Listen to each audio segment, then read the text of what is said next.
Today I want to talk about how I prepare my veggie pods for spring. The first thing that I do is take off the covers when I'm going to do a lot of work inside the veggie pods because I don't tie them down. I like to be able to take them off easily. And so when I'm doing a lot of work, I just take them off and pull them to the side. I noticed I had a lot of volunteer seedlings sprouting now that the weather's breaking. I pull them for two reasons, so that I don't confuse them with other things that I've seeded this spring and so that they don't pull nutrients from what I want to grow this year. The next thing I'm doing is I'm going to try Fox Farm potting soil. I've heard great things about Fox Farm potting soil from my houseplant group friends. And so I'm going to give it a shot, and this is going to be a bit of an experiment. In the veggie pod, you want to make sure that you level it out and you fill it up all the way to the top. I don't want to drown the other plants that I'm keeping in there, so I'm trying to keep it as level and not like mounding up anywhere. So the next thing that I'm doing here is going into my medium veggie pod, which currently has garlic, and on the right side I had cilantro. Now the cilantro had some disease and pest issues, so I'm just removing some of the top layer of the potting soil, and I'm going to go ahead and fill it in again. I kept the winter cover over the medium veggie pod the entire winter to protect the cilantro. However, it resulted in these like massive top growth on the garlic that I don't really know how it's going to impact the garlic. So I'll keep you updated on that. Next year, I might just keep the regular cover on if I decide to grow garlic again in the veggie pod so that it doesn't put on so much top growth.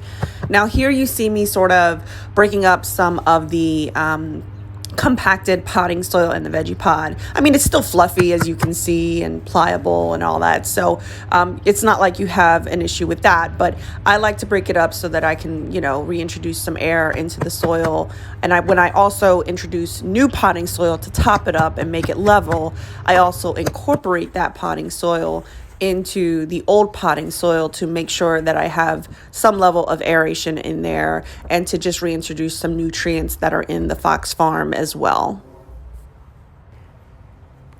After I level and incorporate all of the soil into my veggie pods, I am going to fertilize my stuff. Now, normally it is a bit early, I think, in Jersey to be fertilizing things, but I am going to be able, because I have the canopy over my veggie pod that functions as a season extender, I'm going to be able to sort of seed some of the stuff that maybe people might have to wait a couple more weeks for here in Jersey. I'm able to do that. So it's really time for me to start thinking about fertilizer, at least in my veggie pods.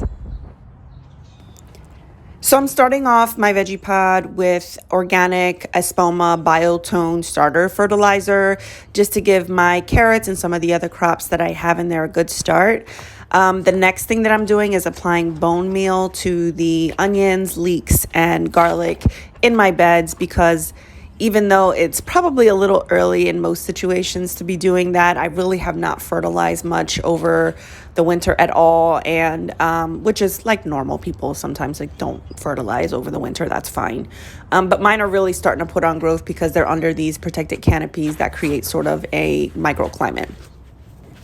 I'm using berry tone for my strawberries. Again, probably a little too early if you're growing not in a protected area, but my strawberries were putting on flowers in the middle of winter because I had them under the winter cover and they were putting on flowers. So, for me, it's time to start fertilizing because I'm growing in sort of a protected situation.